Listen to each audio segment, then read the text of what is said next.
Hello, everybody, and welcome to Monday's edition of Big Blue Kickoff Live, presented by Cadillac, the official luxury vehicle of the New York Football Giants. John Schmeelk, Lance Medow with you. The phone number is 201-939-4513 or hashtag Giants Chat. Just reply to either one of our show promos, send it to our tags at Schmeelk, at Lance Medow. We will get to your questions throughout the program. What is usually the best football weekend of the year, divisional weekend over the divisional playoffs over the weekend here. In the NFC, the 49ers squeaked by the Packers 24-21.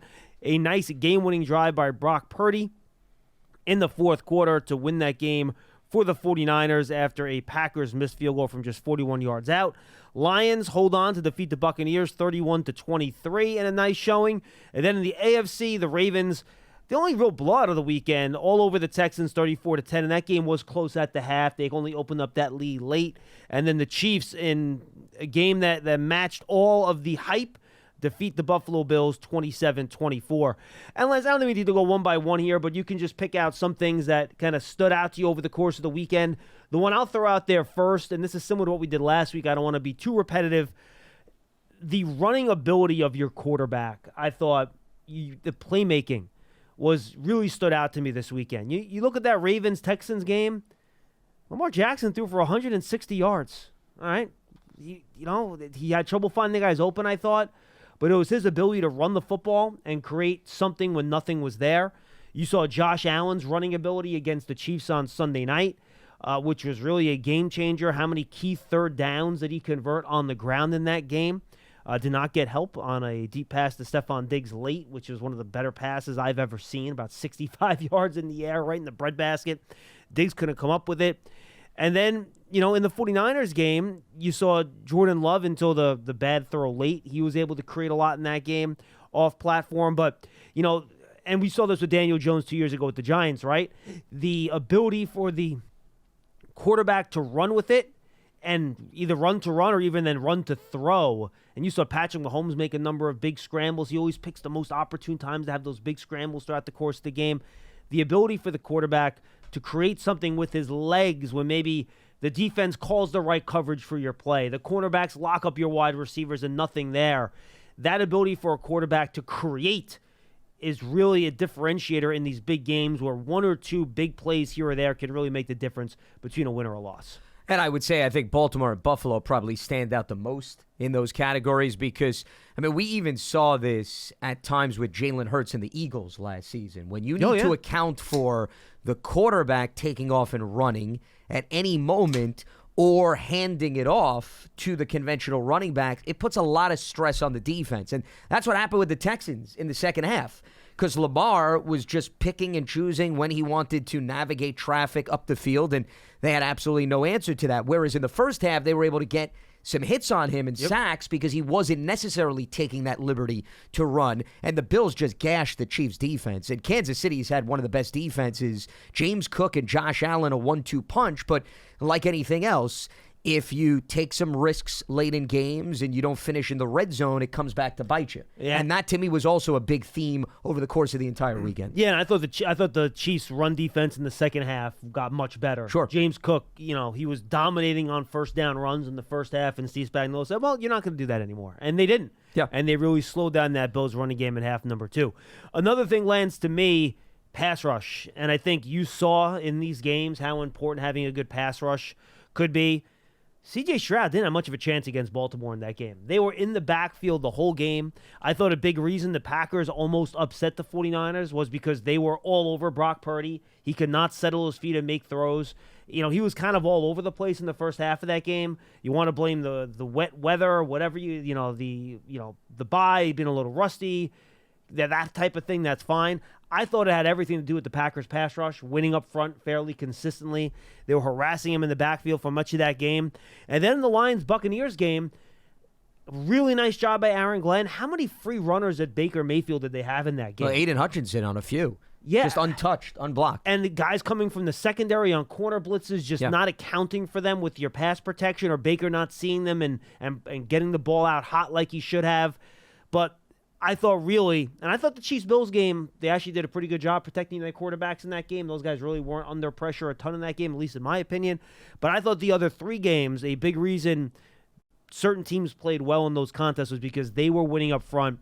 They were getting consistent pressure on the opposing quarterback, which really makes it hard for an offense to function. Well, the Lions, they had 8 quarterback hits and 4 sacks, and it wasn't so much that the Bucs couldn't move the football, because I thought Baker played a good game overall until obviously getting pressured and trying to force one at the tail end of the game, and Barnes made a great undercut on the interception, but really nice play. It was the costly downs in which those sacks were coming. 3rd down, when you have an opportunity to stay on the field, continue to drive, and now all of a sudden you're backed up because you lose 5 or 7 yards. Those were the detrimental hits that Baker took. Green Bay, I thought, did a nice job flustering Brock Purdy. It didn't help that Deebo Samuel got hurt early in that game, and they lost their most elusive weapon outside of course, Christian McCaffrey, and that's something to monitor moving forward to the NFC Championship He's being game. labeled as basically 50-50 for next week. Well, so we'll see. It was the same injury Kyle Shanahan said that he suffered against Cleveland, that if you remember, he missed 2 games. Well, same after that. shoulder. Deebo then said after the game, it's not the same injury. It's just the same Shanahan, shoulder. he classified it as a very similar injury. Well, because I think his shoulder earlier in the year was a hairline fracture, right? And I think they did an X-ray, and there was no sign of any fracture. So we'll see. Yeah, I mean, the bottom line is he did wind up missing time when he at least suffered a previous shoulder injury. Yep. Something tells me if he can at least get out there and pain management can be accomplished. It sounds like it's pain tolerance. Probably going to at least attempt to get out there. I mean, this is the NFC Championship game. You can have the entire offseason to rest. If you lose this game, if you win it, then you get 2 weeks until the Super Bowl. So I would think he's probably going to do everything in his power to get through it. But I thought Green Bay lost the game to me early. They had 3 straight possessions. They got into the red zone. They settled for 2 field goals, and they turned it over on downs. And that's how they lost the game. You could sit here and talk about Carlson missing the field goal. Moody had one blocked, too. Yep. So each team missed on an opportunity to cash in from 3 points out. But you cannot get into San Francisco territory 3 straight possessions to start the game. See, the difference between the Packers' performance against the Cowboys and the Niners is Green Bay finished drives against Dallas. Green Bay couldn't finish drives against San Francisco. Yeah, the Packers, that's why they're going home. The Packers dominated the first half of this game, but they did not come out of that first half with a big lead. That was the problem. You're right. They get 17 points, okay? They get 2 touchdowns and a field goal. They're up 17-7 at the break. I'm not saying Green Bay is going to win that game, but the dynamics of how San Francisco approaches the second half changes immensely. And they never put, and this is why I think the Niners were able to navigate the adversity they faced. It never felt as if they put Purdy, John, in a position where he had to throw the ball in entire possession. They still were able to rely on McCaffrey in the running game. I think on that last drive he did, though, right? Well, but here's the thing. Guys made plays. And that was key. Jawan Jennings 100%. came through with plays. The complementary pieces, but leading up to that drive, and part of the reason why he had to rely on the pass was because of the time and where the score was. So you put that one aside. Leading up to that, though, it was a 21-17 game, or it was 21-14. When you're down by only 1 possession, you could still run the ball with McCaffrey. And McCaffrey scores the go-ahead rushing touchdown, so that was evident that they were able to stick to the ground game. And he had an explosive touchdown a little bit earlier in the contest where Darnell Savage was in position, squared up to make the tackle, missed it, and then McCaffrey takes it to the house. So, that was another element that I think may be overlooked. The missed tackling and players being in position to do damage control. They can't come through, and all of a sudden, it erupts in favor of an offensive attack on the opposite sideline. Yeah, and I think that goes back to having explosive playmakers, right? And explosive plays. You want to go back to the big game, Chiefs-Bills. Why the Chiefs won that game? 8 plays of 20 or more yards to 0 for Buffalo. And Buffalo had 2 opportunities, 2 deep passes from Josh Allen right on the money. His receivers couldn't come up with the football. Big plays help you score touchdowns, which help you win games. And we talked about the importance of quarterback play a lot on Friday. And again, I think you see what some of these aliens that play the position can do, whether it's Josh Allen or Patrick Mahomes or Lamar Jackson. And you go, wow, these guys are, great players. But you also had help. You go back to that Jahmyr Gibbs play. He had Antoine Winfield, who was a all-pro caliber safety, one of the best defensive backs in all of football. You get him one-on-one in space. No, Jahmyr Gibbs is too athletic. You talk about the McCaffrey play, right? Gets guys in space, makes guys miss, makes plays. Those guys are also weapons, too. Correct. It just goes to show you they're not conventional running backs. Correct. And I'm not saying running back. I'm just saying players in general. Sure. You get these Amon-Ra St. Brown, getting open one-on-one, making plays for the quarterback, making contested catches. These types of players make all the difference because it makes it easier on your quarterback. They don't have to put the ball into some small window 20 to 30 yards down the field sometimes. You can complete a short pass, and you can make a guy miss and turn it into a big game. So, those are the type of players that in a situation, and this is the other thing, Lance, these games between great teams that are so tight, it comes down to one play here or there. Does a guy make a catch? Do you commit a penalty in a bad spot? Do you allow a sack in a bad position? Do you convert a 3rd and long? Does a guy make a great play? Does the quarterback make one right read? That can change the results of these tight games in the playoffs so much. And one player making one above the X's and O's plays can make the difference between winning and losing, going to a AFC or NFC title game and not. And that's why when you get to draft day, you have guys that can make those types of explosive plays.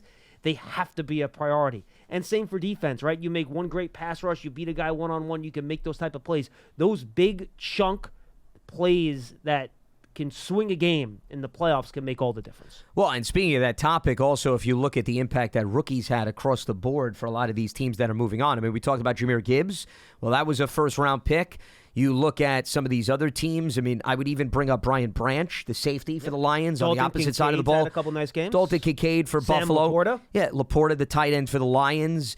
Texans with what C.J. Stroud has been able to do. Zay Flowers for the Baltimore Ravens. All of these guys fit under the umbrella of, at some point, whether it's late in the regular season or during the playoffs, they made some explosive play. And I think your point is also well taken. How about all the young guys for the Packers? Yeah, well, I mean, Green Bay is a bunch of young players across the board. I mean, you'd be hard-pressed to find a proven veteran on that team, maybe up front on defense here or there. But, I mean, everybody surrounding Jordan Love is, 1 or 2 years into the NFL. And that's a big reason why I think they exceeded expectations this year, because those guys came to play, Rashee especially Rice down for the stretch. For the Chiefs, another rookie. No, absolutely. Look at all these guys. That's the common element. You had impactful selections. They didn't have to wait 2 to 3 years. They got immediate return on these commodities. But Houston, which is also a team that has relied on some youth or unproven commodities. Yeah, Will Anderson on defense, too. Yeah, I mean, they had no explosive plays against the Baltimore Ravens. Actually, they didn't even get into the red zone in that entire game. I mean, Mike McDonald's defensive unit completely shut them down. Remember, if it wasn't for the punt return from Steven Sims, we're probably not even talking about Houston getting a touchdown in this game. Longest run play was Devin Singletary for 16 yards. You know what he did on the other 8 runs that he had? 6 yards. That's what Devin Singletary's breakdown was. And their longest pass play was Nico Collins for 29. C.J. Stroud the previous 2 weeks had a 75-yard bomb down the field. That was non-existent. Texans need to run the ball better next year. Their run game isn't a problem all year. It has not been consistent enough. Yeah, and also when you're going up against a really good Baltimore defense, too. Yes, for sure. You better have other options that you can turn to. As far as Kansas City, Buffalo, the one other thing I wanted to mention is, and the Bills are even fortunate that game was still within striking distance, because the Sean McDermott ultra-aggressive decision on the fake punt should have been extremely costly. Are we sure that was called from the sideline and that wasn't there's 10 men on the field and that's an audible? That's a good question. I didn't have an opportunity to listen to McDermott's press conference. Neither did I want to go back and see whether or not that question was posed, and I'd find it hard to believe if it wasn't. But the way that at least it was discussed on the broadcast, and once again, this is Tony Romo and Jim Nance's interpretation, but it seemed as if individuals on the sideline noticed the 10 men on the field and then indicated, hey, you have the green light to go for it. But hey, maybe a player has the flexibility to do that. Regardless of whether it's a player or McDermott, at that point of the game, even if they converted it, John, completely unnecessary. And Kansas City, if we didn't have the fumble out of the end zone, the Chiefs should have made the Bills pay for that. The other thing that should have been detrimental to the Bills is Josh Allen coughs up the ball. It bounces around like a hot potato for 5 minutes. There are 3-4 Chiefs at minimum in the vicinity, and this drives me nuts. I don't understand why players go for the scoop and they just don't jump on the ball or get in position to say, let's secure it before I think about putting points on the board. That was another golden opportunity for the Buffalo Bills. And the reason why I want to highlight it... And by the way, I thought Dalton Kincaid made a great play on that, reaching out. He's the one that prevented the scoop on that play on the fumble. I thought he made a really nice play. Well, and it was bumped around, but I also thought that Kansas City had at least an opportunity if they thought about jumping on the ball as opposed to at least staying upright and scooping it. You know what happens, you get hit. But the reason why I want to highlight that is it goes back to what you prefaced part of our conversation with, that you need, I hate using the term luck, but you do need the ball to bounce your way. You need to stay healthy. There's a lot of things that need to add up, and those things did not cooperate for the Buffalo Bills. The Chiefs did not capitalize, and that's why the Bills stayed in that game. But that's another example of you need those fortuitous bounces at least once or twice, if not more, during not a game, John, during an entire postseason run. Yeah, look, you do, and that's kind of just the way it goes. So, you take a look at these lessons for the Giants. I think real quick here, Lance, I think if the fans can put it together, those explosive playmakers on offense, you need more of those guys. You saw flashes from Rondell Robinson, flashes for Jalen Hyatt, but you need more. Obviously, Saquon Barkley, we know what he is. And then defensively, I think, especially after they lost Leonard Williams, more consistent pass rush, right? Just being able to get after the quarterback a little bit more consistently. And those are the things I kind of took away from this week, in addition to what we talked about last week. And again, I don't want to repeat ourselves here, where those are two legitimate needs still for the Giants in the offseason in terms of places where they need to add. Well, the other thing that I would highlight, which relates to what you were talking about, look at the scores of the winning teams, John. Right? Giants, we talked about this every single offseason. We get calls, the Giants, they'll improve by a touchdown this season. They'll go from 15 points to 22. And how many times have we fought back and said that's just unrealistic? You're not going to improve by a touchdown in the span of a season. Just like you're not going to get a quarterback that pulled off what Josh Allen did several years ago when he jumped from, 17 touchdowns or 20, to 37. Because people were making that bold prediction for Daniel Jones. You've got to take your expectations and be more realistic. But you also need to say that you can get to 25 points without pulling teeth. And the Ravens scored 34. The Niners, that was more on the low side, 24. The Lions scored 31. Kansas City, 27. So everybody, John, was 25 or higher. The Giants, how many times early in the season was it a struggle just to get to 20 points? Yeah. Now, look, they went from 21.5 to 15.5 from last year to this year. But again, backwards. That's quarterback stuff, right? If you lose your starting quarterback, you can have and injuries elsewhere too. Yeah. You can have those type of crazy jumps. But if you want to use last year as a guide, right? Let's say this is a 21 points per game offense, right? Let's just kind of call that how we kind of see it. If they're healthy, you're looking at around a 20 to 21 point per game offense. I think that's fair, right? I think that's okay. I don't think that's a stretch. So can you get that to that between 24 and 27? Like, can you get it into that area? If guys are healthy, you add enough pieces, that's where you have to be. Because if you look at, just to give you an idea, in terms of points per game this year in the National Football League, how many teams, Lance, you think averaged more than 25 points per game? Take a guess. More than 25, I'd go with probably in the 11 to 12 category. Believe it or not, it's only 7 this year. Interesting. And that's, actually, you know what? Time out. That was last year's number. So it was 7 last year. This year it was, but I was looking at last year's numbers too. This year also 7. So you have Dallas at 29.9, Miami at 29.2, San Francisco at 28.9, and no surprise, these are all the best teams in the league. The Ravens at 28.4, the Lions at 27.1, the Bills at 26.5, and then the Eagles at 25.5. And also, by the way, all of those teams made the playoffs, which is not a coincidence. Correct. And then after that, you have the Rams at 23.8. Also in the playoffs? Yep. The Saints at 23.6. Borderline playoffs. Just missed it. 23.3 for the Browns. Cleveland in. 23.3 for the Colts. Colts borderline. Just missed it. Packers 22.5. They were in. In. Houston 22.2. In. Jacksonville 22.2. Again, last week, borderline. Almost in. Yeah. Chiefs 21.8. Also in. So that's where you're looking right now. And remember, the big reason your defenses took a jump this year. Defenses generally played better. Offensive numbers were down in general this year around the NFL. But look, you're good. If you want to make the playoffs, you better average at least 21 to 22 points per game. You have to. Like, that's the starter. If you want to be an elite team, you better be above 25. Well, and this was a down year for Kansas City. The point I want to highlight here is Kansas City, which is remarkable, is the lowest team we're talking about in with respect to the scoring offense. But you know what balanced that out? The number 2 scoring defense in the NFL, John. They gave up 17.3 points per game. So if you want to flirt with 21, that's fine. You better make up for it, though, on the other side of the ball. And that brings me to one other thing that you were alluding to earlier in the conversation. You talked about the pass rush. When you look at the numbers, and I was looking over this a little bit closer after the season, very up and down and inconsistent sack numbers over the course of the year, John, was not a straight line. There were flashes, but it wasn't able to be maintained during the course of the season. They had 34 sacks, tied for 28th in the NFL. Early in the season, they had no sacks in their first 2 games. Then they had 5 in the next 3, then no sacks. Then they had a burst out of 10. Then they had 2 straight games with 0. Then they had 4, 2 games with 2, 1, 1, 4, and 5 to end the season. And the other thing that was interesting, how much did we talk about Kayvon Thibodeau? And then if you look at the tail end of the season, from the Packers game down, Kayvon did not have a sack. So that's from week 14 on. His last one was against the Patriots. He had half a sack. So remember, your pass rush goes hand in hand with your elite guys, right? Your top guys. Very Dr. Jekyll, Mr. Hyde-ish, I would describe the sack total and the differential this season. And that has to change. And for the year, the Giants finished 26th in pressure rate at 33.2%. When you look at it on the face, you're like, all right, it's not terrible. You're not, you're in the bottom quarter of the league. You're not like in the bottom 8th of the league or something like that.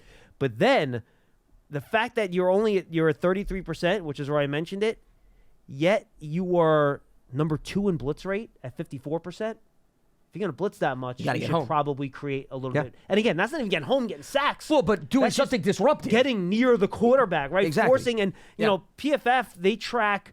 it's not like Next Gen Stats does this all mechanically, right? They have player tracking for Next Gen Stats. So they say if a player is within X number of yards of the quarterback, they'll get credit for a pressure in that situation. PFF does it differently. They say, all right, well, does the quarterback do something differently because this guy's coming at him, right? So maybe the guy's not close, but if he sees a free runner and you see the quarterback quickly, I got to get the ball out, they'll give the pressure for that. It doesn't make sense. You're seeing the player affect the quarterback. So you like to see with that high of a blitz rate, that pressure rate go up, which has to do with you winning more individually when you don't blitz, right? Like, can you do that? They have Dexter Lawrence that does that consistently. If you look at pressure rate and like pressure percentage, no one else on the team can consistently win one-on-one to get that consistent pressure on the quarterback week in, week out. So again, that, and then the big plays on offense, we've been through that a million times. The Giants are near the bottom of the league in terms of big plays. Plays of over 15-plus yards in the passing game. They were right near the bottom of the league again. So that has those two things really, if you want to start being a elite team that can not just make the playoffs, but start winning games in the playoffs, that's where you need to start really making some headway here if you're the Giants this offseason. Here's the other thing related to your point about the 54% blitz percentage. That's a big staple of Wink Martindale's defense. Yep, and that'll probably change. Correct. Yep. But the question is, John, if it changes, and we're assuming it will, and the it cuts pressure down. Go down. Correct. But then how does that impact the ability to disrupt the quarterback? Correct. So, it's a catch-22 scenario under those circumstances. And that's why, when we talk about when you change a defense and you bring in a new play caller, how aggressive that play caller is not going to impact one aspect of your defense, John. It's going to impact many different layers of that. And if you're going to blitz less, do you have to add another pass rusher this offseason? Yeah, because you need a guy to win one-on-one because you're not bringing help either behind him or opposite. And again, if you could tell me Azeez Ojulari is going to be healthy, then I'd be okay not. But it's just a guy that has still not rolling been the able dice to stay on the field there. So, and again, you know me, I've been a big proponent, offense this offseason, but pass rush is a legit thing here. And maybe that's a guy you spend on free agency, you don't draft. I don't know how you want to address that, but you are going to have to figure something out in terms of getting the pass rush to be more consistent. 201-939-4513, 201-939-4513. You have some open lines. Let's open up the phones here, right here on Big Blue Kickoff Live on Giants.com. Brought to you by Cadillac, the official luxury vehicle of the New York Football Giants. Don't forget, go subscribe to the Giants Huddle podcast, folks. We do interviews every week with analysts, former Giants, current Giants, coaches, all that stuff, people that cover the league. It's brought to you by Citizens, the official bank of the Giants. Go find it on your favorite podcast platform or subscribe wherever you get your podcasts, and go to the Giants app, giants.com/podcast, to find all of our podcasts, including Draft Season. That's our draft podcast presented by Visa. And that is Tony Pauline and I. We go through the draft every week. This week, we're going to have Eric Galko, who runs the Shrine Game. I'll be on a plane to Frisco, Texas, to cover the Shrine, and then we'll head off to Mobile. I'll be gone for about 8 days to cover those two college all-star games as we start getting a better feel for some of these prospects. And again, if you're an Apple Podcast, for all of our podcasts, please leave that 5-star positive review. Lance, the other thing we didn't have a chance to mention late last week, the news broke kind of late here, were Giant assistant coaches having a chance to coach at some of those aforementioned college all-star games. We'll start with Mike Kafka, who is the Giants' offensive coordinator. He'll be coaching one of the teams at the Shrine game down in Frisco, Texas, as the head coach. So, again, you have Mike Adams. He'll be the special teams coordinator. He's the Giants' assistant special teams coach, former NFL safety. He'll be on one side of the field at the Senior Bowl, and then Shea Tierney will be the OC on the other side of the field at the Senior Bowl. So we could talk about the individual opportunities, but the bigger theme here, Lance, is having these assistant coaches, Mike Kafka, Shea Tierney, Mike Adams, at these college all-star games. You will get up close, personal access to these players to see exactly what they're all about. We're talking about 150 to 200 players. With the size of these rosters, these special teams coaches have basically access to everybody on the roster. So does the head coach, Shea Tierney, will have all the offensive players on his team. It is invaluable information and intel you're going to get on these players, being this close to them. And these guys are going to populate the second and third rounds of the draft, and a lot of first-rounders too. 100%. Well, when you go to the Senior Bowl, every team's going to have an opportunity to sit down with these players one-on-one, but it's different sitting down with them one-on-one versus the setting of being on the field, being in the classroom, preparing for the game. So I think, John, that's the biggest benefit that you're getting at. You're seeing these players exposed to something related to X's and O's, which doesn't always come to the forefront when you have a conversation which is a non-football setting. And if it comes down to 2 or 3 guys are available on the board and the Giants are getting ready to pick, maybe you go with the player that you were exposed to at the Senior Bowl as a result of seeing how he operates during the course of a week in which you're preparing for a game. So I think that's invaluable from that standpoint.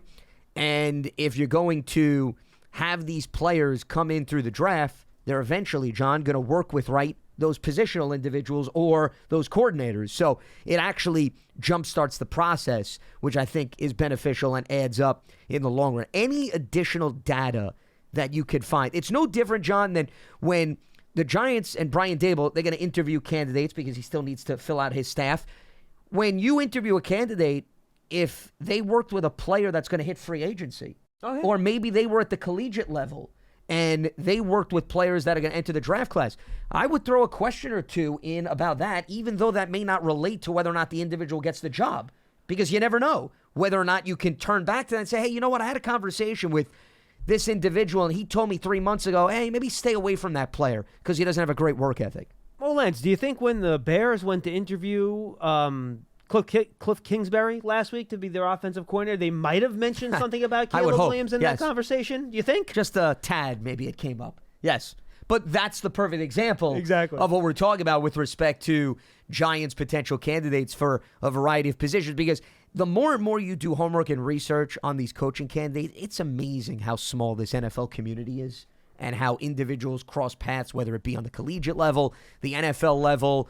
Somebody has some inner network that's tied in to a player or a coach. So I think every interview, every conversation that goes on in a formal setting or a non-formal setting is a fact-finding mission, John, is probably the best way that I would describe it. And I think if you ask anybody in this building, whether it's on the front office standpoint or on the coaching staff, they will tell you they approach it the same way. So I think it's great. Clearly, Mike Kafka, Shea Tierney, Mike Adams are going to tell you it's good exposure for them from a coaching standpoint because it uplifts their profile. But if the Giants are looking at it, it's great intel that 3 different individuals on staff are going to be able to collect. And again, these are not position coaches, right? Where you'll get access to 6 or 7 guys or 3 or 4 guys, a tight end or running back or something like that. Like, that's fine. Like, that's great.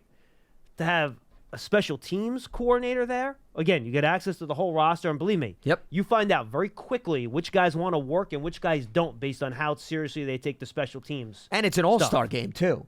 So if a guy is busting his what in an all-star game, I think that's a positive development. On special teams, absolutely, 100%. Then you have Shea Tierney, again, who's an offensive coordinator there, so he's going to have access to all the offensive players on that side. They have not announced the full rosters yet for each team at the Senior Bowl, but we do know that he's going to have Bo Nix and Michael Penix as his two of his 3 quarterbacks, and then Sam Hartman out of Notre Dame as well. So a really nice group of quarterbacks that he'll have a chance to coach there, which is always fun. And now a lot of people were excited. You'll get to see now Nix and Penix, who are really the, big ticket quarterback items. And my initial thought, well, have them go against each other on different teams, right? But see, this is why scouts are smart.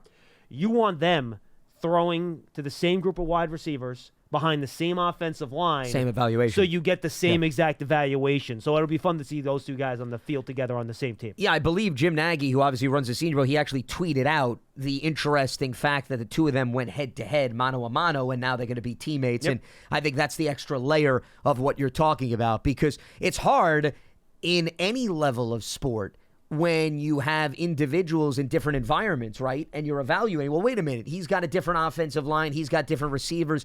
What happens, right? We always play that game in the NFL. For example, case in point, you put Bryce Young on the Texans, you put C.J. Stroud on the Panthers. I don't know, John. I mean, it's a hypothetical conversation, but maybe Bryce Young flourishes and C.J. Stroud struggles under normal circumstances. So if it's equal talent that they're working with, then you can't say, well, this player had an advantage and this player had a disadvantage. So I think from a scouting standpoint, that's another thing that's beneficial. And that's why Jim Nagy does such a great job, because he's a former NFL scout himself. So he puts himself in the position of what these guys are going to look for, because he's worked for several NFL teams. Yeah, absolutely. So it'll be fun to see those guys. There's a number of really good receivers, cornerbacks, O-line, defensive linemen. Those are the one-on-ones we're going to be watching all during the week. So it'll be fun watching those guys. So Shea Tierney will have access to all those offensive players. And then Mike Kafka at the Shrine Game, which, again, you're getting probably some guys that are going to be more like day 3 picks. You might get a couple late day 2 picks in that group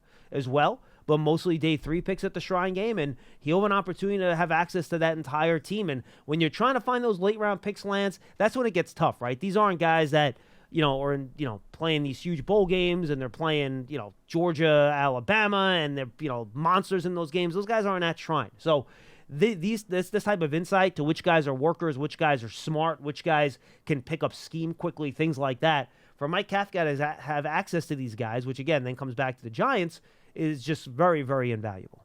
Plus, you also see some of those players in settings with maybe better talent than they went up against during the regular season. And I go back to what I said earlier, John. If the Giants are on the clock and you're making a decision between 2 or 3 guys that you like, but you're looking for that differential, that's where Kafka being around some of those players at the Shrine Bowl, his feedback that he provides in the room could very well swing where Joe Schoen wants to go with a player, because they have some extra information that maybe you wouldn't get from just having a conversation with the player or even the coach. Because, once again, you're being able to now judge the player up close and personal as opposed to through the lens of another individual. One thing Jim Nagy mentioned, you mentioned in one of his tweets the other day, was that their 5th to 7th round of the draft got wiped out this year.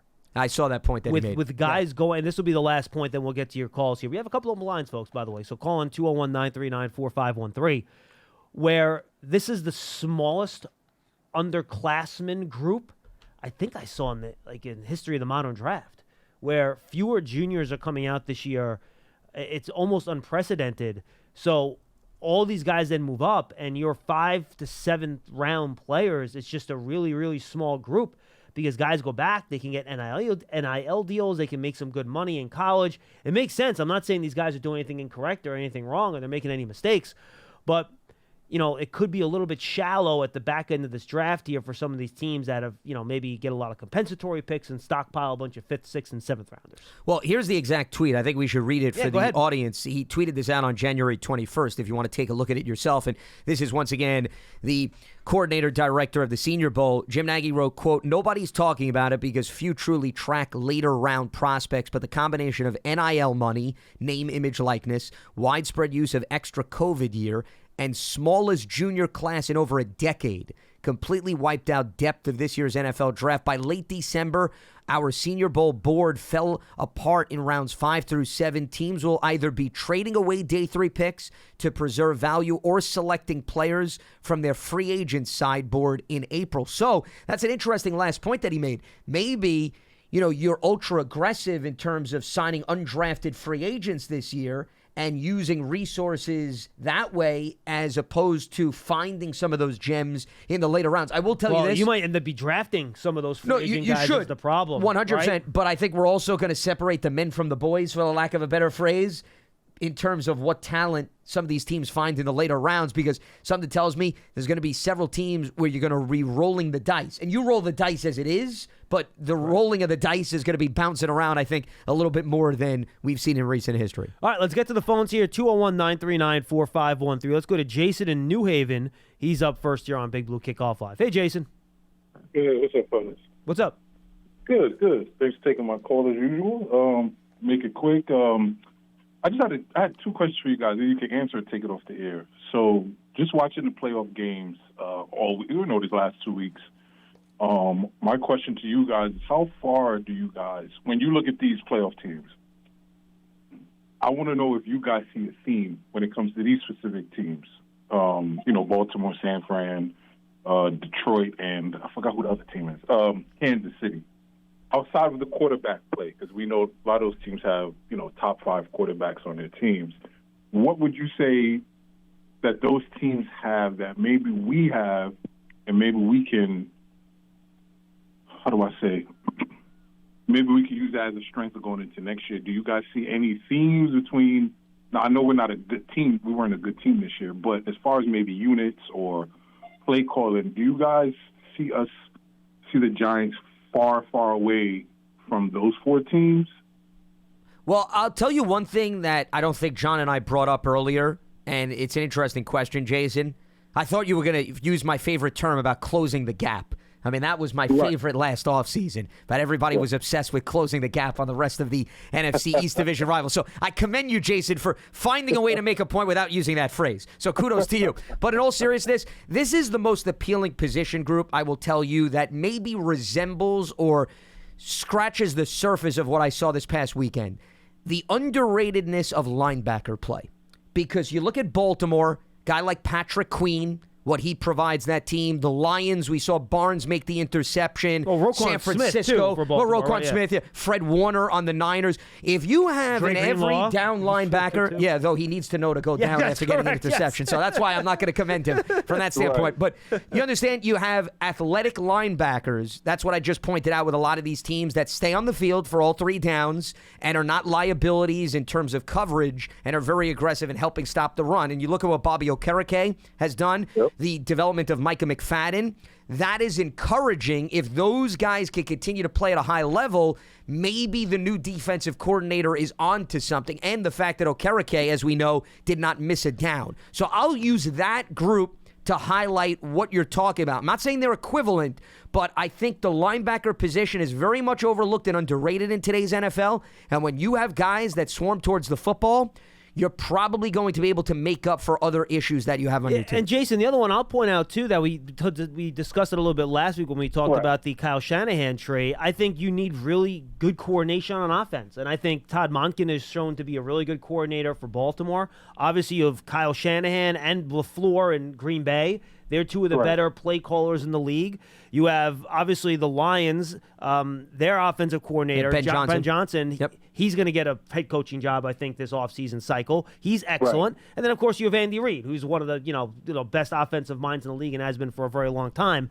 And I think you hope, with Brian Dable here as your head coach, Mike Kafka, who's in demand as a head coaching candidate around the league, those are 2 guys that I think have shown in their time in the league they can be excellent play callers on the offensive side of the ball. So I think you believe you have guys like that in-house already that can help your offense when you get the right pieces on the field. Gotcha. Okay. The few things. So from my understanding, I believe the assistant GM is up for some interviews, and Kafka. Yep. So, kudos for those. So I brought those to it because I know, I think I called Lance. He was hosting last week when I called, but yeah, you snuck in some extra points. So I'm timing you out today, and I'm numbering them. So I'm just making sure. Right, you're all right. Well, I'll be better this time. Okay, I hope so. Yeah. I don't forget I'm an elephant. Yeah. Okay. All right. So I bring up those 2 because when I called last week, Lance, I'm more on the side of, like I said last week. Did we have a good season? Not at all. I think we're disappointed. Most Giants fans, I'm pretty sure all Giants fans are disappointed how the year went based off what happened last year. Of course. So I say that to say this. I still think there's a lot of good with our team. I mean, if you look down some of these games we had, the Jets game, the Bills game, the first Philadelphia game, the ball, now we didn't create good plays for ourselves, but if the ball bounces our way 2, 3, 4 of those games, we're probably looking at 9, maybe close to 10. But Jason, real quick. Remember, the Patriots could have easily won that game if they don't miss a field goal, and the Cardinals had a 28-point lead in the first half of that game. Yeah, it goes both ways. So the ball bounced the Giants' way on those 2 games. You know what I mean? Yes. And I only brought that up to say the ball bounces for every team in the NFL. That's just how it goes, right? So I don't think we're as bad as we looked this past year. We still have a lot of talent. Now, do we have to add to some positions? Yeah. The quarterback position, I know I called last week, and I wanted to reiterate, I'm not saying that we have to force a pick at quarterback. That's not what my comment last week was about. My comment was this. I understand last year. Now, I think I don't want to speak for Shane or Dable, but I think last year's playoff win kind of, I don't want to say screwed up their plans, but it kind of put a little halt in their plans because I don't think. Now, I could be wrong. Like I said, I don't want to speak for them, but I don't think under their wildest imagination they thought we were going to go to the second round of the playoffs. Now, I think every year we think we're going to make it to the Super Bowl. Most fans and, stuff like that think that way. So what I said was, I don't know if Daniel's their guy. Now, of course, they gave him the big contract extension. Absolutely. But there is an opt-out after this year. So what I was saying was if we have a chance, and if the front office and the coaches say, hey, this is the guy, depending on how the draft goes, of course, we don't know how that's going to go, but we have identified that this guy may be our guy that maybe take us to the next level, or we could mold into what our vision of a quarterback is. And I think this is the year to do it now. I'm not, like I said last week, I'm not saying any names. I'm not calling out Caleb or May or J.J. McCarthy. I don't know how the draft is going to go, but I feel as if they have a chance in the first round where they may trade up or maybe someone falls in the lap. I think it is the year to maybe discuss, because we all love DJ, but between the injuries with the neck and the knee, some of the inconsistent play, I mean, I don't think I'm saying too much in terms Jason, of... you're being fair. You're being absolutely fair. 100%. And one more thing. Get us a pass rusher, and I want to thank you guys for taking our call. Thank you, Jason. All right, Jason. No, I appreciate it. Yeah, though, you didn't say anything that was off track there. Yeah, I mean, no one would argue that.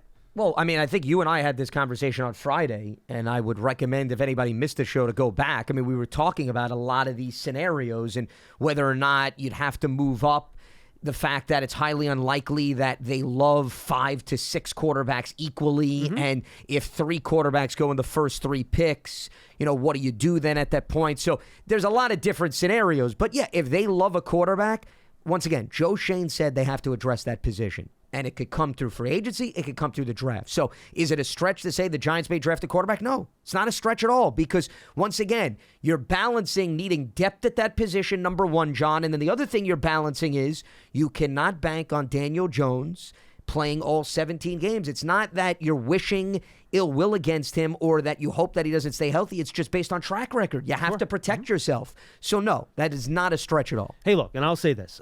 I think the Giants are somewhere in the middle, right? I think they're better talent-wise than what their record and point differential showed this year, again, because of all the injuries and the tougher schedule.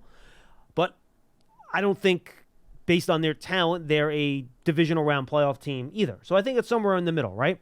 Based on what they did this year and what they did their first year in the Shane Dable regime, based solely off of talent, right? And close games are going to go both ways. Jason, I know you weren't doing this, but I'm going to say this in general. For the fans that call up, don't call up and say, well, if you just won these 3 close games, you could have been in the playoffs again. You don't win every close game. That's not how the league works. You even it out, you're going to be about 500 in close games over a long period of time. That's just how it works in the league. You're going to win some of those, you're going to lose some of those. The Giants were fortunate enough to win nearly all of those in 2022. That does not happen every year. We told you that in the offseason. We tried to prepare you for this. This year, it was closer to 500. Believe it or not, they were still better than 500 in one-score games this year. We went through that last week. I can do it again for you if you want. 1-0 Arizona Cardinals, okay? 1-1 Buffalo Bills. 2-1 Commanders. 2-2 Jets. Let's see, 3-2 Patriots. 4-2 Packers. 4-3 Rams. 4-4 Eagles. So 4-4 if you want to count the Eagles' 8-point loss. Yeah, I was going to say if you wanted to include that one. Yeah, but I believe there was a late garbage time touchdown in that game that made it an 8-point game. So I think that might be somewhat disingenuous to count that as a one-score game. But whatever, you're 4-3 or 4-4, so you're about 500-ish. So that's kind of where you're at. And remember too, your wins this year, folks, came against 3 of the worst teams in football: in Arizona, New England. And then look at what became Patriots. of Philadelphia, too, by the way. They were playing like one of the worst teams. Yeah, so I don't even know how impressive that victory appears. Just keep all that in mind as you kind of evaluate in terms of where the team is and what the team looked like. The team certainly looked a lot better in the second half of the year than they did in the first half of the year. They beat a team in Green Bay who got to the second round of the playoffs and was a legitimately good team. They almost beat a team in the Rams that made the playoffs and a legitimately good team. Those, to me, are the 2 most impressive games of the Giants season. It's the Packer game and the Rams game. And the Bills game earlier in the year. Those are the 3 games against 3 quality opponents that the Giants were in, won, or almost won, and were legitimately had chances to win at the end of a lot of those games. Those, to me, were the 3 most impressive Giant games of this year, and 2 of them were losses. But that's just based on the opponent and how they played. Those are the most impressive games of the year to me. And if you can play like that more consistently, you are going to win more games. Well, and that's why, going back to the point and the question about where do the Giants stack up against some of these playoff teams, I've said this all season long. I think a lot of these playoff teams, without hesitation, can go 10 plays, 75 yards down the field. And they could do it, John, 3 to 4 times a game. You look at what the Niners can do when fully healthy, Baltimore with Lamar Jackson, his ability to run and throw, the Lions because they have a solid run game and various weapons that Jared Goff can spread the wealth, and Kansas City, okay, wasn't a great finisher this year, but they could still move the ball.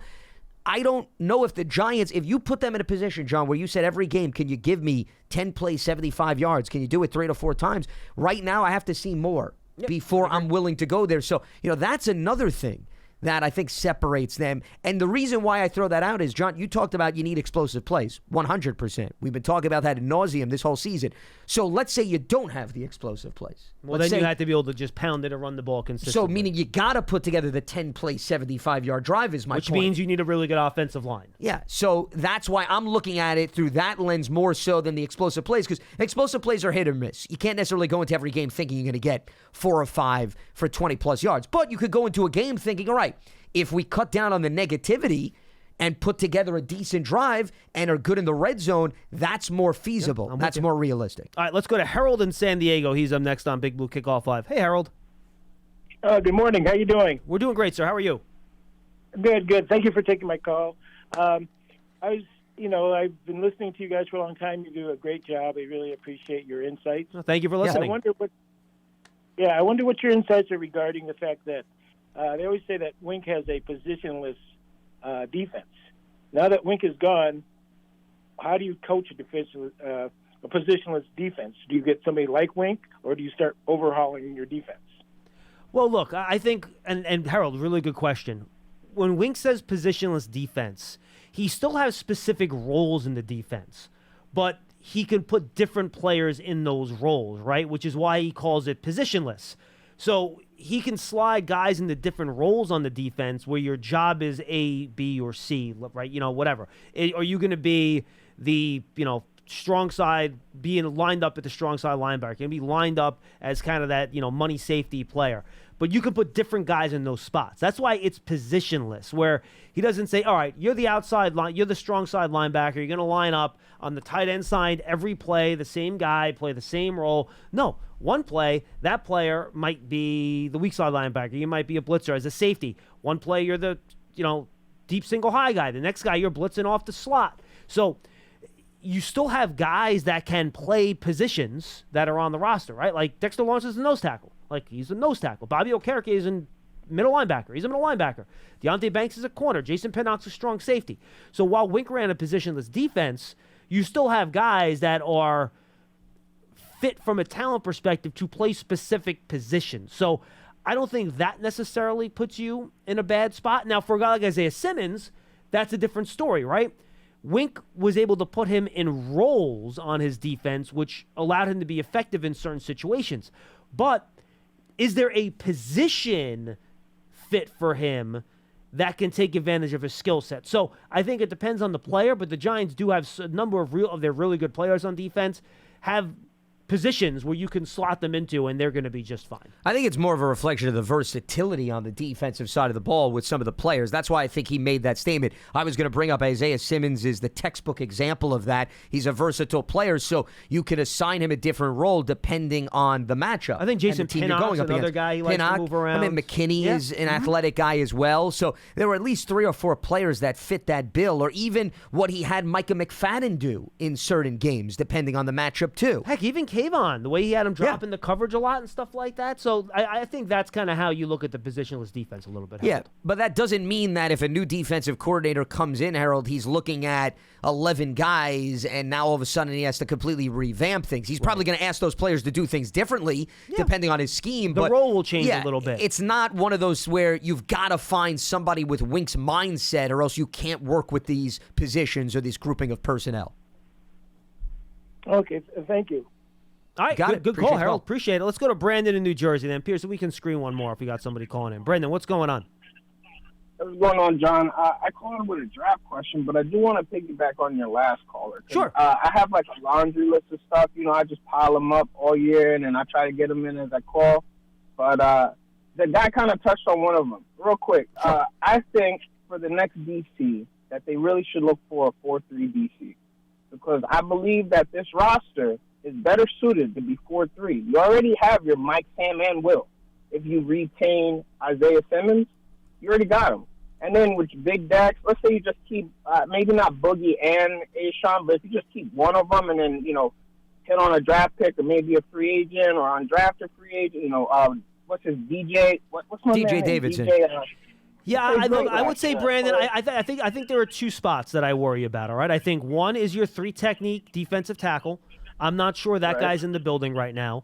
And I don't think your bigger, you know, defensive end that can play 4-eye, you know, kind of inside or straight up on the offensive tackle. Right. Those are the 2 spots where I'm not sure you have guys that really necessarily fit into that 4-3 defense. But again, remember, you're only in base defense like 20 to 25% of the time these days, so I wouldn't worry so much about that. I'd be more interested in terms of what kind of coverages the new guy wants to play. Where Wink played so much man, would the new guy want to be more zone heavy, and does that adjust the type of corners you want to bring in? Especially with Deonte Banks and how he played this past season and how he was a good fit for the scheme. That's what I think is the most important evaluation. Can I say something? One thing that Wink used to really talk about a lot, of course, but was never very proficient in, was generating that pressure. I know you guys like to do recorded pressures on quarterbacks, but in my opinion, if they escape the pocket and complete the ball, it shouldn't count as a pressure. Whatever. So in my opinion, the defense just did not get there very often, and you had people like your best pass rusher, Kayvon Thibodeau, in coverage like 20% of the snaps. And that's why I think the 4-3 does make the difference. It's just because you got more bodies at the line of scrimmage, so if you need to get pressure, you don't always have to do it 90% in blitz like Wink did. Well, remember though, Brandon, if you play the 3-4, you actually have 5 guys on the line of scrimmage as opposed to the 4-3, where a lot of times you only have 4 guys at the line of scrimmage. Sometimes, but a lot of times in the 3-4, the 2 outside backers, one of them ends up in coverage at some point, and they end up like 2 or 3 yards off the ball just on their alignment. So if you need to get somebody out onto that linebacker, he's already far enough away that that's a 3-yard gain. Look, I mean, so it puts a lot more pressure on those 3 down linemen. You don't have to. You can play it that way, or you can play a bare front. You can also play a bare front of 4-3 and just put your Sam on the line of scrimmage too if you want. So you can. And now you got a whole big center empty, right? Now you only got one linebacker really, and so now you're subject to a lot of quick slants and little hitch routes because you only really have one man in coverage. The other man that is in coverage is at the line of scrimmage in that 5-1 bear front. That's why I keep saying that the 4-3, just as far as just pressure and coverage together based on how this team is already constructed, I do agree with you. We do need another pass rusher to go on the other side of that Tibbs, but I just think Tibbs would have been better going upfield. I thought he did a great job against the run, so just keep him going upfield more often. I thought he would have got home. He would have kind of gotten a groove, whereas the way that they played him, it's like 1 in 3 shot or 1 in 3 plays he was in coverage. Well, So but it's if like, you get a new defensive coordinator, though, Brandon, it's not going to make a difference because who's to say the new guy uses him in coverage as much as Wink? To me, that was more of a Wink thing. That doesn't mean that the new coordinator is going to drop him back in coverage as much. Well, I think that's Brandon's point. He wants a DC that's going to have him rush the passer. But I don't think that makes a difference whether it's a 4-3 or a 3-4. Correct. I don't agree think with that has too. any influence on putting him in coverage. That to me was a Wink choice in terms of the style that he wanted to play. Yeah, like Brandon, for example, the Steelers play a 3-4, right? How often do you see TJ Watt in coverage? Never. I mean, why would they put him in coverage? They move him along the line, though. No, they move him. They move him around. That's different than dropping him back Right. and telling him to defend a route. Those are two different things. Yeah. Yeah, absolutely. So I do agree there. I just think if we could, in looking for, because the thing about Wink's defense was this. I compared his defensive style to, what's my man's name? His name is Nate. He's a UFC fighter. What's Nate's last name? Anyway, Nate Diaz. Nate Diaz, thank you. Nate Diaz has a specific fighting style. He's coming in, he's swinging, he's hands down. Now, I don't know if you've ever watched Nate Diaz fight, but it's going to end in blood. His and the other person. Because he is never going to not walk in with his hands down swinging. There's never a time where he covers his face.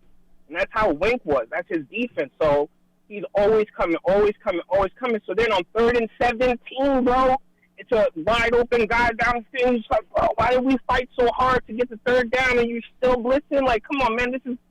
All right, fine. So Brandon, my feel is that you want a more conservative approach with a little bit more zone and a little bit less blitzing. That's my sense. Yeah. Okay. Or even more of a less of a chess match. I think pressure is always needed. I think you can't just let offenses sit and just sit back there and pick a defensive part. I do believe pressure is needed, but it's every single play. That's not a chess match anymore. That's just you're going to do what you're going to do, just like Nate Diaz. You're going to do what you're going to do, period. And they're not going to change. Even when there's a game we got killed and every 3rd down, and then one of you guys went and asked Wink, like, yo, how you're going to do this 86% blitz rate again next week? He's like, hey, that's what we do. I'm not changing it. And it's like, yeah, you got punched in the face a lot, buddy. All right, you might want to do it sounds like you want to adopt a Floyd Mayweather philosophy. Just dance around the ring for 3 hours. Yeah, well, defense little swinging. Hey, I'm not mad with it, No, I understand that. I just, you have to understand and appreciate the phone call, Brandon. Wink is on an island by himself. I mean, if you look at other defensive coordinators. What other guy? Yeah. Brian Flores. Who else is blitzing? Him and Flores. As much those as he are is. the 2 guys. Him and Brian Flores. So that's it. The chances of you bringing in, and Flores right now is still employed by the Vikings, and something tells me Kevin O'Connell wants to hold on to him because that defense turned around. He's not going to. So you're going to get somebody that is more closer to the middle of the pack in terms of blitz percentage than the extreme of where Wink was. I think that's just based on what we've seen over the course of NFL history. I mean, there's a reason why when we talked about the Giants hiring Wink, if you look at what he did in Baltimore, he was 1 or 2 every single season in terms of blitz percentage. And I'm bringing up the blitz percentage in the NFL this past season. As John hit on, Vikings 1, Giants 2. Then you start to see a drop-off. Tampa Bay was 5 percentage points below the Giants. Yeah, Todd Bowles, not surprised. He's New England was then 5 below Tampa Bay, as well as Denver. And then Pittsburgh, and then we're starting getting into the lower 30s. Dallas is probably and even there, the 20s. Right? Dallas finished at 28.5. And that put them, in the top 16, but not anywhere near Giants territory under the circumstances. And Cleveland was right below Dallas. I mean, I'm picking out some of the good defenses from this past season, and you're not going to see the blitz percentage through the roof. So you're probably going to get somebody more in the low 30s, high 20s. Yeah, someone more closer to the median of the league. Which is going to fit the exact bill that the last caller was talking about. Yeah. That's what I was getting at. And, we have Scott on the line. Pearson, tell Scott to call back another day this week. I don't want to shrift his call. We got 5 more shows this week where we can certainly talk more Giants football. I don't want to make him go shorter than he would want to. Brandon had a good call, though. Good question. And, look, I think whoever the new DC is, and who knows, maybe it'll be Jerome Henderson, a guy that's in-house. Yeah, they could promote from it. And then he can include a lot of the same stuff that Wink did, but then you just kind of play with the dials, right? Maybe you take the blitz style and you go and you bring it down a little bit. You I like the sound that you provided too. And you do the man-to-man, you go and maybe that one a little down too. And you really decide, sells it, yeah. remember, if you're going higher, it's you're going higher, but down is you know what I mean? You got a side job, apparently. Yeah, absolutely. Sound effects. Yes. But, and then you take what you do. You understand what you like, what you don't. You know what players on this team can do, what you did in Wink's defense. And then you kind of work off of that, and then you just mess around with how you work it.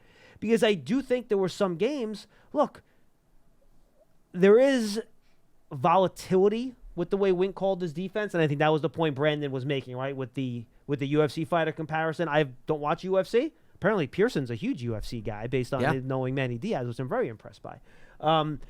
Nate Diaz. Nate Diaz. I mean, come on, let's be politically correct on this program here. I don't know if it was being politically correct. I think it's just being correct. No, but I wanted to make sure that you were Manny on point. Diaz is somebody. Look up Manny Diaz. Manny Diaz was the Hurricanes head coach, Miami Hurricanes. Okay, I knew there was a Manny Diaz. Yeah. But look, there is volatility there, but I think it helps in some games to have that volatility. He's now at Duke, by the way. Okay. For those of you counting at home. So when the Giants went and played Jordan Love, who was playing some of the highest level quarterback play in the league, I mean, he had his worst game of the entire second half of his season against the Giants. And a big reason was was the volatility, I think, caused by Wink's blitzing. Same thing with Matthew Stafford. He was playing great ball heading into that Giants game. Yep. And I think the volatility, based on that, I think Wink blitzed 80-something% of the time in that game. Well, and Stafford admitted that after the game. It messes with quarterbacks. And I think it worked against Jordan Love, against Matthew Stafford. And what were two of the most impressive games I thought the Giants played this year against those two teams? And I think that's where the volatility is good. Now you want to go back to that second Dallas Cowboys game. That's the other side of the volatility where the Cowboys go for 600 and something yards, right? Sure. So, Brandon, I think you hit it right on the head with the defense stuff. Wink's going to have a lot more volatility with his style, good and bad, right? You saw some good games and you saw some bad games. But you go another guy that is maybe more conventional, you're not going to have the crazy stuff to maybe slow down. And even Josh Allen against Buffalo, right? Like the Bills, they held them to 14 points in that game or whatever it was. So that's where you get the volatility and the good and the bad, I think, with the defense like Wink's. But it also goes back to what we were talking about earlier. You got to finish, though, in order for that blitz to pay off. I thought also the first game against Sam Howell, too, it showed up, where they were flustering him like crazy. Yeah, by the way, even I think the Jalen Hurts game on Christmas, I think the blitzing messed with him in that game too. And Without by the way, doubt. the Eagles have had trouble handling blitzes from all teams this year. But they still took advantage of a quarterback that's impacted when you get in his face or you get a hit on the hand or the Howell's football. a good one too, by the way. Excellent point. Yeah, so I think all of those are good examples, but it's even the Jets game, by the way, when the Jets basically did nothing that entire game. But you know what? But then at that last drive, though. Volatility. See, that's what happens. It could look good for 3.5 quarters, John. If it breaks down, I'm not sure the Giants blitzed on that last drive. I think they might have played coverage on those plays. But I don't think they did. No, but there was a play. Remember when Kayvon came close? Yep. Mm-hmm. So there were maybe a few hit or miss scenarios. One other thing, real quickly, that I just wanted to throw out. We got to wrap. Yeah, because you brought up perhaps Jerome Henderson's name, and I think Jerome's done a really nice job developing hell of the a guys secondary on the back coach. end and deserves consideration. I just wonder from Dable's perspective. I'm going to use Philadelphia here. How much is he thinking, I want somebody with previous play calling experience? I'm just throwing that out loud because something tells me Sirianni, who's cleaning house, he's going to bring in 2 established play callers. I'm telling you right now, John, he's not. Brian Johnson was never a play caller. He was promoted from QB coach. They let go of the offensive coordinator too. I missed that one. There's a rumor. I don't think it's been official, but they're going to move on from him. I saw Sean Patricia Desai, and yes. Desai. Mm-hmm. But I'm pretty confident in saying that they're going to have two new coordinators. Which is pretty funny, given he's gotten 1 or 2 head coaching interviews, Brian Johnson, during this cycle. But anyway. But you know what it also is an example of? I'm glad you brought that up real quick. It's an example of, I think a lot of people, they look at one bad performance. Not to say that Philadelphia had one bad performance. I don't think owners and front offices they had about like a that. month's worth of bad but the bottom line is they're still willing to talk to people, Correct, even if maybe it didn't go according to plan. But I wonder from Dable's perspective, when you have Wink, an established defensive coordinator, do you want to then bring in somebody with previous play calling experience? Because there's an art to play calling. There is definitely an art to that. I think Philadelphia learned that this season. And we've seen all the rumors of the guys. The Giants haven't announced any of these interviews, obviously. But there's been reports. There's been a mixture, though, John. I think we've seen some guys that haven't been play callers and others that have had. So they've been going across the board, and they should. I'm not saying that that's bad from an interviewing process. I'm talking about his ultimate decision. No, I got just wonder what he's thinking of. That's a good question. That's all. Good stuff, Lance. Absolutely. And now Lance will be back with me on Wednesday. Tomorrow, I have either Cross or Casillas. Yeah, So Cross. I have Cross tomorrow. Yeah. Thank you. And then I'm off to Frisco, Texas, and then Lance and Paul, and then Paul and Matt Sidetak will take you the rest of the way this week. And I will try to get on the old Comrex, and I will try to get with you guys from those 2 spots to give you live hits during those shows. I know Shrine practices are in the morning, so we should be able to do it after practice is over at some point. During the week, though. Thursday, I'll be traveling. Yeah, I was going to say, I thought you were traveling on Thursday. Thursday. I'll be on the plane, but Friday, maybe we can do a little preview of the weekend or something like that, though we won't have any practices yet on Friday. Anyway, thanks for being with us on Big Blue Kickoff Live, presented by Cadillac, the official luxury vehicle of the New York Football Giants. For Lance Medow, I'm John Schmeelk. Thanks for being with us. We'll see you next time on Big Blue Kickoff Live.